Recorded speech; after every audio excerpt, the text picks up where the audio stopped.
There are so many different types of fantasy.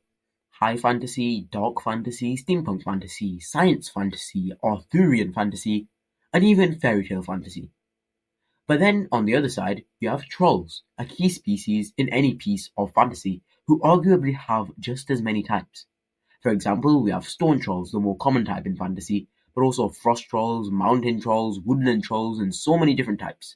Easily one of the most varied creatures in folklore and fantasy.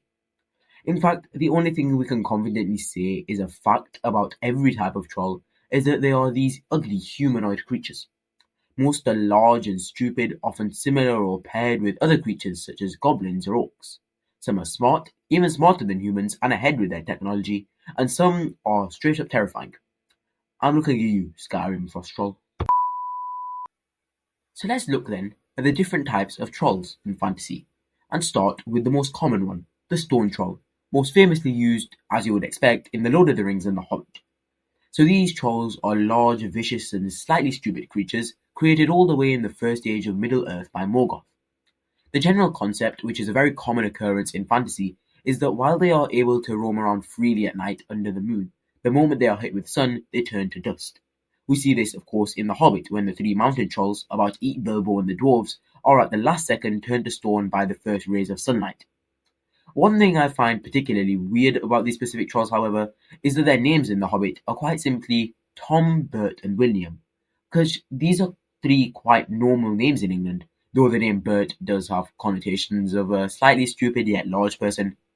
Apologies in advance to any Berts out there watching this video. Then, of course, we have the famous cave troll from The Lord of the Rings, The Fellowship of the Ring. They have a cave troll. Now this creature is portrayed a bit differently to the Hobbit's trolls. The Lord of the Rings movie nor book really focus on the idiocy of this creature, its incompetence, but rather its pure fear factor, the destruction it can cause and the fear that it can instill in even the Fellowship, a group with the true king of men, an elf, and one of the five Istari. Oh yeah, and five hobbits. I mean, it really is a scary creature. But, as with elves of the Lord of the Rings, which I discussed in my last video, Tolkien's trolls have clear similarities in old European folklore, tales of these fantastical creatures that have become an influence for most authors, game designers, filmmakers, etc. to this day. There are clear inspirations taken.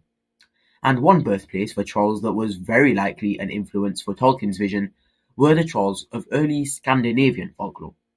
These trolls were monstrous beings, some versions possessing magical powers, and were very hostile to men. Contrasting, however, to the Hobbit, these trolls are said to have lived in castles and haunted the surrounding districts after dark. But of course, then comes the inevitable facet of these trolls. If exposed to sunlight, they burst or turn to stone, a trait often found in modern fantasy trolls. In later tales, however, trolls are often more man-sized or smaller beings similar to dwarves and elves. They live in mountains, sometimes stealing a human maiden, so beware. But before moving on to another example of trolls in modern fantasy, such as Harry Potter or the animated Netflix series Trollhunters, which I really want to discuss, let's just take a quick, deeper look at the mythology surrounding trolls in folklore in the past, which has very clearly bled into fantasy in more modern times. Something also very common with elves, whom I also made a similar video on recently, so check that out if you want to as well. But back to it then. One occurrence with trolls of older times that is perhaps overlooked are the trolls that often reside under bridges, menacing travellers, threatening to eat them, or providing riddles and tasks. One very obvious example of this is the niche, yet quite famous, Billy Goat's Gruff story, an old tale of three goats who try to cross a bridge when they are accosted by an ugly, mean troll or ogre, take your pick. And this creature lives underneath the bridge, but after threatening the goats, is beaten at his own game by the biggest goat. It's a tad ridiculous, but quite important for the topic of this video, because as you may see in fantasy novels nowadays, bridge trolls are actually a thing. These creatures who live underneath bridges and surprise travellers with riddles or even try to eat them. This tale also opens way for a debate even more annoying with trolls, ogres. As I mentioned whilst describing the story, this troll is also described as an ogre. So which is it? Again, this is a difficult topic to get an answer to. In some fantasy tales, trolls, ogres, orcs, and even goblins are their own separate entities, their own creatures with their own habits, habitats, and appearances. And in others, ogres are one thing, and trolls are simply non-existent, and vice versa. So it really is up to the creator. You've got the famous trolls from Harry Potter and the Lord of the Rings, but then you've also got famous ogres like Shrek. But interestingly enough though, one particular case that did quite surprise me when making this video is that in one of the most famous fantasy tales ever really, Game of Thrones, it doesn't actually have a fixed species of trolls. They simply are not a thing in George R.R. Martin's universe, which is of course surprising for a show that, alongside The Lord of the Rings, is one of the greatest fantasy tales out there. But no, trolls are simply not a confirmed creature, or at least not yet. In fact, the closest you actually get in the Game of Thrones universe are giants, which, to be honest, aren't too far off a typical troll, but they are giants. So surprise, surprise, I honestly somehow didn't know that until now. It just completely flew over my head.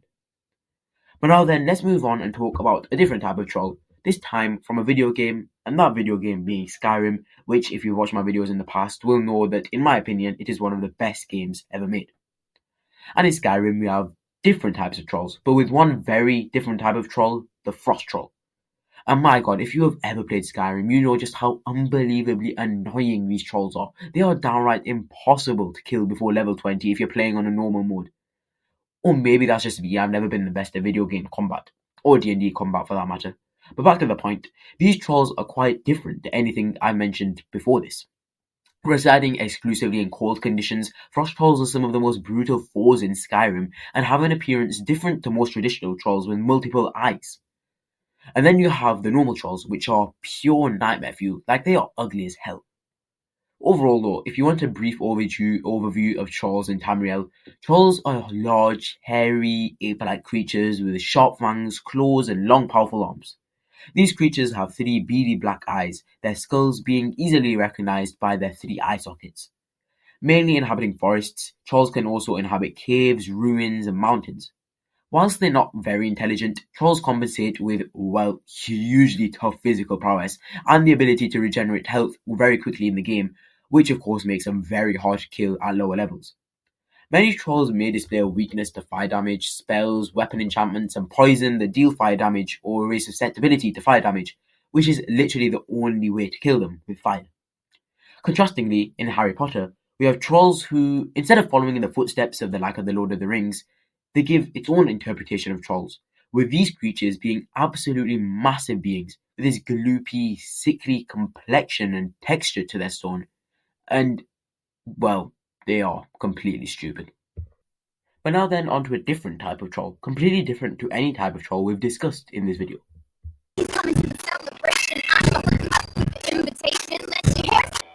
Okay, maybe not trolls, but similar ones in the form of these creatures from the Netflix show Trollhunters, which I absolutely loved when it first came out when I was younger.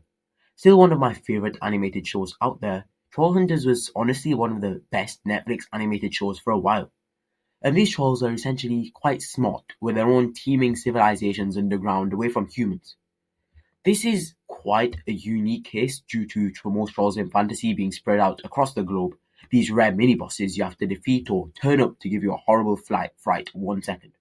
But no, these trolls, they're good guys, and there are a few smart ones in there as well. They do have, however, the usual stone skin that cannot be out in sunlight or are turned into statues forever, and of course the usual bad guys. One thing I do really like about these trolls, particularly though, is that while they may be animated, there's no denying, if you have watched the show, that they have a certain beauty to them, with so many different coloured skins and different complexions. It's quite a unique take on trolls, with each individual being different to the other, which I really do like. So overall then, which take on trolls is the best in fantasy? This is the title of this video and kind of the main point of the last few minutes you spent here, yet I honestly cannot give a solid answer. I don't mind a single take on trolls. Interpretations like Tolkien's, basic though they may be, provide some really fun scenes in both The Hobbit and The Lord of the Rings, and just like his elves, dwarves and orcs are a huge influence for newer pieces of fantasy media when making trolls. Then you have other media like Skyrim, where the appearance or behaviours of trolls depend heavily on what type they are, with many different species of trolls living in different climates and habitats, etc.